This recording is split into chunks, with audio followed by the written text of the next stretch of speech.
జలగన్న జలగన్న అసలు జలగన్న మాటలు చూసి జనానికి నవ్వాలో ఏడవాలో తెలియటం లేదు ఇప్పుడు. అమాయకుడో లేకపోతే అతి తెలివి పరుడో పులకేసో ఏమీ తెలియని బొబ్బాజికాయో ఏంటో అర్థం కావడం లేదు ఇప్పుడు ప్రజలకు. అప్పుడప్పుడు జలగన్న మాటలు చూస్తుంటే జాలేస్తుంది.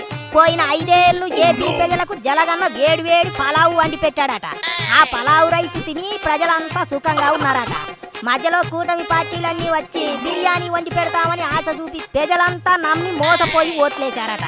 ఇప్పుడు పలావు లేదు, బిర్యానీ లేదు, పస్తులుంటున్నారట రాష్ట్ర ప్రజలు.